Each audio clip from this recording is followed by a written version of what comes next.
நீங்கள் பார்த்து கொண்டிருப்பது உங்கள் ஜாஷுவா டிவி. சகல ஜனங்களுக்கும் நற்செய்தி.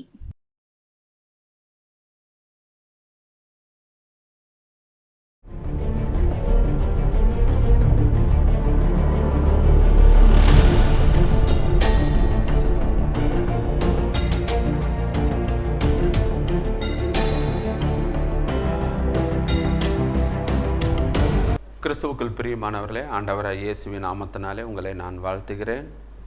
எல்லாம் சந்தோஷமாக இருப்பீர்கள் என்று நான் நினைக்கிறேன். இந்த நாளிலும் வேதத்திலிருந்து ஒரு வசனத்தை வாசித்து தியானித்து நாம் கடந்து செல்வோம். விசேஷமாக இந்த ஷம்மா ஊழியத்தின் மூலமாக தியான நேரத்திற்கு வந்திருக்கிற ஒவ்வொருவரையும் கர்த்தர் ஆசீர்வதிப்பாராக. ஒரு வசனத்தை வாசித்து தியானித்து நாம் கடந்து செல்வோம். அதற்கு முன்பாக ஜெபிப்போம். அன்புள்ள ஆண்டவரே, அருமையான அந்த வேலைக்காக நன்றி. உம்முடைய வார்த்தைகளை கேட்டு அதன்படி நடக்க எங்களுக்கு கிருபை தாரும். இயேசுவின் நாமத்தில் ஜெபிக்கிறோம் நல்ல பிதாவே, ஆமென். 1 கொரிந்தியர் 1ஆம் அதிகாரம் 23ஆம் வசனம். 1 கொரிந்தியர் 1ஆம் அதிகாரம் 23ஆம் வசனம். நாங்களோ சிலுவையில் அறையப்பட்ட கிறிஸ்துவை பிரசங்கிக்கிறோம். அவர் யூதருக்கு இடரலாயும் கிரேக்கருக்கு பைத்தியமாகவும் இருக்கிறார். நாங்களோ சிலுவையில் அறையப்பட்ட கிறிஸ்துவை பிரசங்கிக்கிறோம். இது பவுலுடைய ஒரு வெற்றி முழக்கம். அவர் சொன்ன வார்த்தை. கொரிந்து சபைக்கு எழுதின கடிதத்தில் அவர் சொல்கிற காரியம், அப்பா மற்றவங்கெல்லாம் என்னமோ சொல்லிட்டு போகிறாங்க, அதை பற்றிலாம் கவலை இல்லை. நாங்களோ பவுல் கூட ஊழியம் பார்க்குற அந்த டீம், அதைத்தான் நாங்களோ சிலுவையில் அறையப்பட்ட கிறிஸ்துவை நாங்கள் பிரசங்கிக்கிறோம். சிலுவையில் அறையப்பட்ட கிறிஸ்து, அவருடைய பிரசங்கெல்லாம் கிறிஸ்துவை பற்றி தான் இருக்குது. இந்த பவுல் யார் அப்படின்னு பார்த்தீங்கன்னா, கமாலியேலின் பாதத்தருகே உட்கார்ந்து கற்றவன். அவனுக்கு கட்டளைகள், பிரமாணங்கள் 3200 பிரமாணங்களும் அவன் நகை கண்ணில் இருக்குமா. ஒரு ஆடு குழியில் விழுந்தால் என்ன செய்யணும், ஓய்வு நாள் என்ன செய்யணும், தகப்பன் கடமை, ஒவ்வொன்று எல்லாத்தையும் கற்று அறிந்தவன். வேத பண்டிட்டு, பெரிய பணக்காரன், அந்தஸ்து. அப்பேர் பெற்ற அவன் என்ன செய்கிறான், அவனுடைய பிரசங்கம் எதை குறித்து இருக்குன்னா கிறிஸ்துவை பற்றி தான். அவன் நினச்சா உலக நாகரிகத்துக்கு ஏற்ற மாதிரி பேசலாம், அறிவு வளர்ச்சிக்கு ஏற்ற மாதிரி பேசலாம், மற்றவங்களை மகிழ்விக்கக்கூடிய நல்லா காமெடியாலாம் பேசியிருக்கலாம். ஆனால் அவன் எல்லாத்தையும் தூசி குப்பை இதெல்லாம் ஒன்றுத்துக்கு உதவாதுன்னு தூக்கி போட்டுட்டு அந்த சிலுவையில் அறையப்பட்ட கிறிஸ்துவை அவன் பிரசங்கிக்கிறான் என்று நாம் பார்க்கிறோம். இன்றைக்கி நிறைய பேருடைய பிரசங்கம் பார்த்திங்கன்னா, அவங்களுடைய பர்சனல் லைஃப் தான் நிறையா இருக்கும். நான் 1972 நான் அங்கே போனேன், இங்கே போனேன், இதை செஞ்சேன், அதை செஞ்சேன் அப்படின்னு தங்களுடைய கதையை தான் சொல்லுவாங்க. சில பேர் உண்டு, அவங்க வீட்டு கதையை தான் சொல்லுவாங்க. என் வீட்டில் என் பாப்பா அப்படி பண்ணுவான், எங்கள் வீட்டில் எங்கள் அம்மா அப்படி செய்வாங்கன்னா அவங்க வீட்டு கதையைத்தான் இருக்கு. நம்ம அவங்க வீட்டு கதையை கேட்க நாம் வரவில்லையே. கிறிஸ்துவை குறித்து நாம் பிரசங்கம் பண்ணுகிறோம். ஏன் கிறிஸ்துவை குறித்து அவர் பிரசங்கம் பண்ணுறாரு, அதைத்தான் இந்த நாளிலே நாம் தியானிக்க போகிறோம். அப்போ அந்த சிலுவையில் அறையப்பட்ட கிறிஸ்து, அவருடைய உபதேசம், அவருடைய மெசேஜ் ஒவ்வொருத்தருடைய வாழ்க்கையிலும் என்னென்ன மாற்றத்தை கொடுத்தது, அதைத்தான் இந்த நாளிலே நாம் தியானிக்க போகிறோம். சில பேர் பார்த்தீங்கன்னா மணிக்கணக்காக பேசுவாங்க.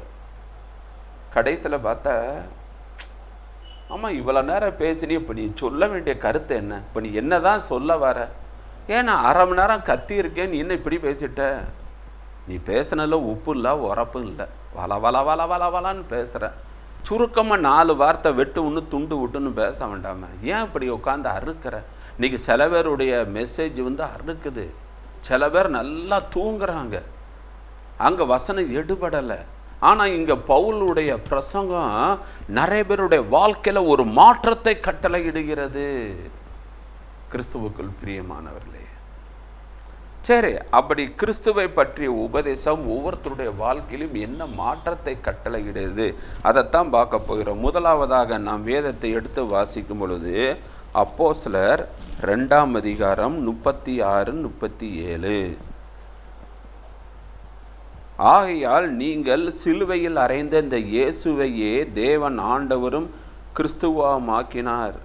இஸ்ரவேல் குடும்பத்தார் யாவரும் நிச்சயமாய் அறிய கடவர்கள். இதை கேட்ட இதை அவர்கள் கேட்டபொழுது இருதயத்தில் குத்துப்பட்டவர்களாகி இதை அவர்கள் கேட்டபொழுது இருதயத்திலே குத்தப்பட்டவர்களாகி பேதுருவையும் மற்ற அப்போஸ்தலரையும் பார்த்து, சகோதரரே, நாங்கள் என்ன செய்ய வேண்டும்?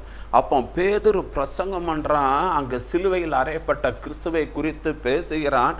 அந்த உபதேசம் அவங்க இருதயத்தில் குத்துண்டோ ஈட்டி வச்சு குத்துறமா இருக்கான்.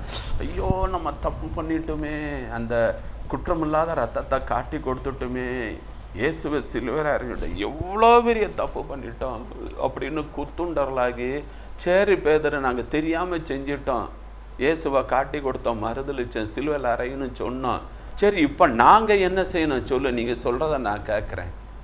அப்போ அந்த கிறிஸ்துவின் உபதேசம் எத்தனை பேருடைய இருதயத்தில் ஒரு மாற்றத்தை கொடுத்து அநேக பேருடைய இருதயத்தை கிறிஸ்துவண்டை திரும்ப செய்திருக்கிறது பார்த்தீங்களா? அந்த உபதேசத்தில் அவ்வளோ ஒரு வல்லமை இருந்திருக்கிறது. அதுபோல் அப்போஸ்தலர் 8ஆம் அதிகாரம் அப்போஸ்தலர் 8:35-38 வரை பார்த்தீங்கன்னா, அங்கே எத்தியோப்பியன் காந்தகே என்பவளுக்கு மந்திரியாக இருந்த ஒரு எத்தியோப்பியன் வேதாகமத்தை வாசிக்கிட்டு ரதத்தில் போய்கிட்டே இருக்கான். ஆண்டவர் வந்து பிலிப்பு வேகமாக போய் அந்த ரதத்தில் ஏறுனேன். அவன் ஓடி போய் கிச்சன்னு ஒரு ஏறிட்டான். போய் ரதத்தில் உட்காந்துட்டு, எப்பா நீ என்னப்பா நீ வாசிக்கிறன்னா, ஏசாயா தீர்க்க தரிசனத்தை வாசிக்கிட்டு. ஆமாம், வாசிக்கிற இதோட அர்த்தம் தெரியுமா? யாராவது சொன்னாதானே எனக்கு தெரியும்.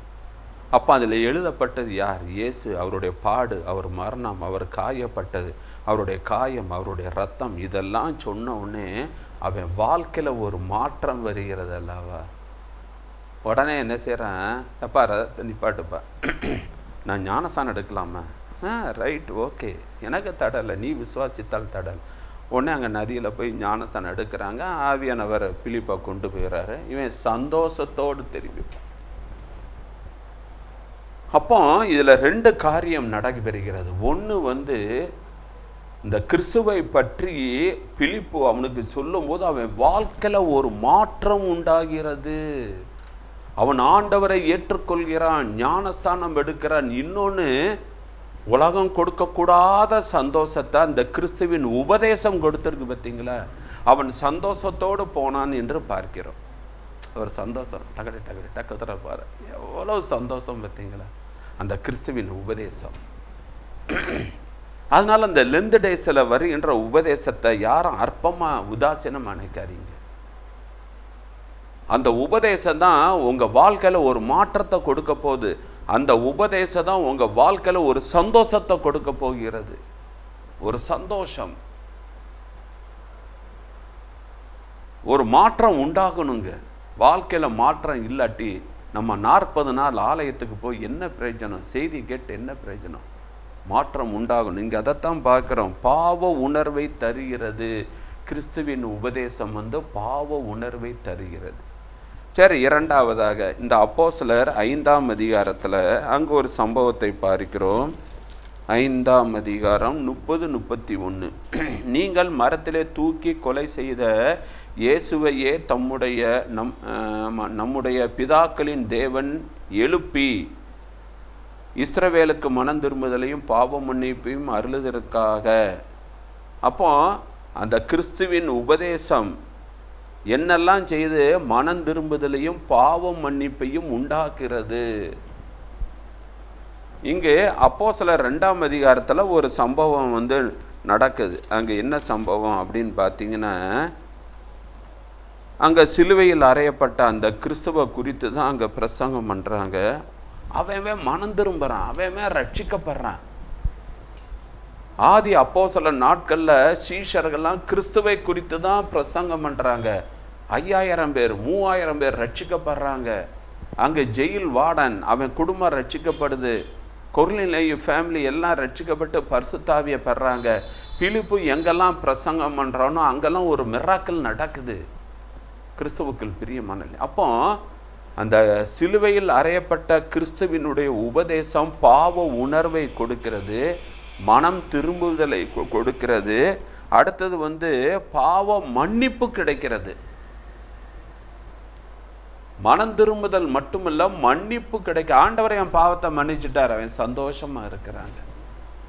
இன்னைக்கு நிறைய பேருக்கு பாவ மன்னிப்பின் நிச்சயம் கிடைச்சிருக்குன்ற ஒரு இல்லாமே வாழ்ந்தாங்க. ஒரு டாக்டர் என்கிட்ட, அவர் தான் ஆன்லைன் ப்ரேயரில் எல்லா வேலையும் அவர் தான் செய்கிறவர். அவர் சொன்னார், பிரபாகர், ஆண்டவர் என் பாவத்தெல்லாம் மன்னிச்சிருப்பாரா? என்ன டாக்டரு நீங்கள் இந்த கேள்வி கேட்குறீங்க? இல்லை, நான் அப்பப்போ இந்த சின்ன சின்ன பாவம்லாம் செய்வேன், ஆண்டவர் என் பாவங்களை மன்னிச்சிட்டாரா? இன்னைக்கு நிறைய பேர் ஆண்டவர் என் பாவங்களை மன்னித்து விட்டார்ன்ற ஒரு நிச்சயம் இல்லாமல் வாழ்ந்து கொண்டு இருக்கிறார்கள். என்னைக்கு நம்ம மனம் திரும்பி பாவ மன்னிப்பு பெற்று ஞானஸ்தானம் பெறுமோ அன்னைக்கு பரிசுத்தாவியே பெற்று விடுகிறோம். மனம் திரும்பினா அதில் 2 காரியம் இருக்கு. மனம் அண்டு குணம் ரெண்டும் திரும்பணும். உலகத்தை நோக்கி மாம்சத்தில் ஓடிக்கொண்டிருக்கிற மனம் அப்படியே திரும்பி விசுவாசத்தை தோங்குறவரும் முடிக்கிறவருமாகிய இயேசுவை நோக்கி பொறுமையோடு ஓடும். அந்த மனம் திரும்பணும். அப்போஸ்தலர் 7ஆம் அதிகாரத்தில் என்ன பார்க்கிறோம்? இஸ்ரேல் ஜனங்கள் எகிப்திலேருந்து கானானுக்கு போகிறாங்க. அவங்க கண்ணு கானானை பார்க்குது, சரீரம் கானானை நோக்கி போகுது, கை கானானை நோக்கி கை வீசுது, இந்த கால் கானானை நோக்கி போகுது. ஆனால் அவங்க இருதயம் எகிப்தில் இருக்குது. இன்றைக்கி நிறைய பேர் அதுதானே இருக்குது. பாட்டு பாடுறாங்க, அபிஷேகம் பாடுறாங்க, அந்நிய பாஷை பாடுறாங்க, எல்லாம் பண்ணுறாங்க. ஆனால் இருதயத்தில் கசப்பு இருக்குல்ல, மன்னியாத குணம் இருக்குல்ல. யோசிச்சு பாருங்கள். இன்னும் இந்த சினிமா, சீரியலு, இன்னும் தேவையில்லாத படங்கள், யூடியூப்பில் தேவையில்லாத பார்க்குறது, அதெல்லாம் இன்னும் இருக்குல்ல. இன்றைக்கி எத்தனை பேருடைய செல்லை திறந்து பார்த்தாலும் சரி என்னென்ன படங்கள்லாம் வச்சுருக்கீங்கன்னு. நம்ம யாரையும் ஏமாற்றலாங்க, தேவனை மட்டும் ஏமாற்ற முடியாதுங்க. நீர் என்னை காண்கிற தேவன் என்ற ஆகார சொல்லவில்லையா? எங்கே போனாலும் தேவன் பார்த்து கொண்டு இருக்கிறார், மறந்துடாதீங்க. சும்மா என்னன்னாச்சும் செஞ்சுட்டு ஆண்டவரே நான் அறிந்தோ அறியாமல் செய்த பாவங்களை எல்லாம் மன்னின்னா, அறிந்து செய்கிறவனுக்கு அநேக அடிகள், மறந்துடாதீங்க. எந்த ஊழியக்காரன்ட்ட போனாலும் சரி, என்னதான் நீங்கள் தலைகளை நின்று 12 மணி 24 மணி இருந்தாலும் மனம் திரும்புங்க. இயேசுடைய பிரசங்கம் அதான், யோவான் சானனுடைய பிரசங்கம் அதான், சீஷர்களுடைய பிரசங்கம் அதான், மனம் திரும்புங்கள். ஆதி காலத்தில் தேவன் கண்டும் காணாத போது இருந்தால், அப்போஸ்தலர் 17:30 பார்க்குறோம் அல்லவா? ஆனால் இப்பொழுதோ எல்லாரும் மனம் திரும்ப வேண்டும் என்ற ஒரு கட்டளையை கொடுக்கிறார். மனம் திரும்பணும், குணம் மாறணும். அதைத்தான் இங்கே தேவன் எதிர்பார்க்கிறார். மனம் திரும்புதல், பாவ மன்னிப்பு. நீங்கள் இந்த அப்போஸ்தலர் 16:32 34 வரை பார்த்தீங்கன்னா, பவுலும் சீலாவும் சிறைச்சாலையிலே தொழு மரத்தில் மாட்டப்பட்டு இருக்காங்க. நடுநிசி ஆகுது. பவுலு ஷீலாவை, ஷீலா நம்ம நடுநிசி நம்ம ஜெபம் பண்ணுற நேரம், உடனே அல்லேலூயா துதி மகிமைன்னு பாட்டு பாடி ஜெபித்துட்டு இருக்காங்க. சிறைச்சாலையில் உள்ள எல்லாரும் இவங்க பாட்டை கேட்டுக்கிட்டு இருக்காங்க. ஒருத்தன் கூட சத்தமுடு அப்படின்னு சொல்லலை. ஏன்னா அது அவங்களுக்கு அங்கே கிரியை நடப்பிக்கிற ஒரு சமாதானத்தை கொடுக்க, ஒரு சந்தோஷத்தை கொடுக்க, சந்தோஷமாக அந்த பாட்டெல்லாம் கேட்டுக்கிட்டு இருக்காங்க. ஆனால் அவங்க துதித்து பாடும்பொழுது சிறைச்சாலை அதிருது, கட்டுகள்லாம் கலருது, ஜெயில் கதவு திறக்குது. இவங்க அங்கே நின்று வெளியே வராங்க. அந்த டயத்தில் சிறைச்சாலை தலைவன் அப்படியே வாக்கிங் வரான். நான் எல்லாம் என்ன பண்ணுறாங்கன்னு பார்த்தா இந்த சிறைச்சாலை திறந்துருக்கு. ஐயோ சாவி ஏங்கிட்ட இருக்கு, எப்படி திறந்தது? ஐயோ நான் மேல் அதிகாரிக்கிட்ட நான் என்ன சொல்ல முடியும், அவ்வளோதான், என்னை தூக்கில் போட்டுருவாங்க அப்படின்னு நினச்சிட்டு நம்ம செத்து போயிடுவோன்னு பட்டயத்தை குத்தி கொல்ல போகும்போது தான் பவுல் சொல்கிறாரு, ஹலோ பிரதர், தீங்கு ஒன்றும் செய்ய, நாங்கள் இங்கே தான் இருக்கோம். இங்கே 2 மிராக்கள் அந்த சிறைச்சாலை தலைவன் பார்க்குற. ஒன்று, பூட்டிய சிறைச்சாலையை யார் திறந்து விட்டது, சாவி ஏங்கிட்ட இருக்கு, எப்படி திறந்தாங்க. 2வது காரியம், பொதுவாக கைதி தப்பிச்சுட்டேன்னா ஓடி போவீங்க, ஓடி போக அவங்க நிற்கிறாங்களே, அப்போனா இது ஏதோ ஒரு இயற்கைக்கு அப்பாற்பட்ட ஒரு காரியம், இவங்ககிட்ட ஏதோ ஒரு தேவனுடைய வல்லமை, இவங்க கும்புற தெய்வத்தில் ஒரு வல்லமை இருக்குன்னு நினச்சி தான் நாங்கள் என்னப்பா செய்யணும், எனக்கு அந்த ரட்சிப்பு, அந்த இயேசு வேணும். உடனே சிறைச்சாலை தலைவன் இவங்கள வீட்டுக்கு கூட்டு போய் காயங்களெல்லாம் கழுவி ஆகாரம் கொடுத்து ஆண்டவருடைய வார்த்தையை கேட்டு எல்லாருமே ஞானஸ்தானம் பெற்றாங்களாம். பாருங்க, அந்த கிறிஸ்துவின் சிலுவையில் அறையப்பட்ட கிறிஸ்துவின் உபதேசம் சிறைச்சாலைக்காரனுடைய இருதயம் மட்டுமல்ல, அவங்க வீட்டார் அனைவரும் ரட்சிப்புக்குள் வந்தாங்க.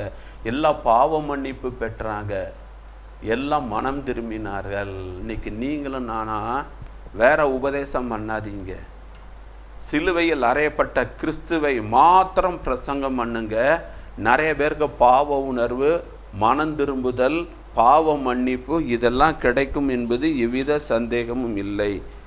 இன்னும் ஒரே ஒரு காரியத்தை பார்ப்போம்.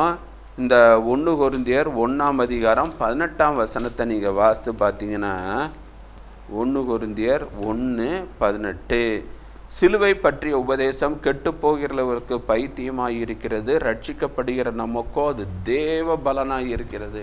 அப்போ கிறிஸ்துவின் உபதேசம் அது கேட்கிற ஒவ்வொருக்கும், அதை பிரசங்கம் பண்ணுற ஒவ்வொருவருக்கும் தேவ பலனாக இருக்கிறதா. அந்த பலன் நீங்கள் என்னதான் பூஸ்ட்டு, ஹார்லிக்ஸு, சிக்கன் மட்டன் சாப்பிட்டாலாம் கிடையாதுங்க. அது தேவ பலன், வேற லெவலே வேற. அந்த கிறிஸ்துவின் உபதேசம் பிரசங்கிக்கிற வாயிலிருந்து வர்ற வார்த்தைகள் அவ்வளோ வெள்ளமா. அப்போஸ்தலர் 3 நம்ம 6:7 பார்க்குறோம்ல, தேவாலயத்துக்கு பேதுரும் யோவானும் போகிறாங்க. அங்கே 40 வருஷமாய் நடக்க முடியாத ஒருவனை அங்கே உட்கார வச்சுருக்காங்க. வரவங்கிட்டெல்லாம் பிச்சை கேட்டுக்கிட்டு இருக்கான். அப்போ இவன் பேதுரும் யோவானும் ஏதாவது காசு கொடுப்பாங்கன்னு நினச்சிட்டு பார்க்குறான். இவன் சொல்கிறப்பா, காசெல்லாம் என்கிட்ட இல்லை, சிலுவையில் அறையப்பட்ட கிறிஸ்துவின் உபதேசத்தை பேசுகிற எங்களுக்கு ஒரு பலன் இருக்கு, அந்த பலனை உனக்கு தருகிறேன்னு இயேசுவின் நாமத்தில் எழுந்த நடை என்று சொல்கிறான். கால்களும் கரடுகளும் பலன் கொண்டது.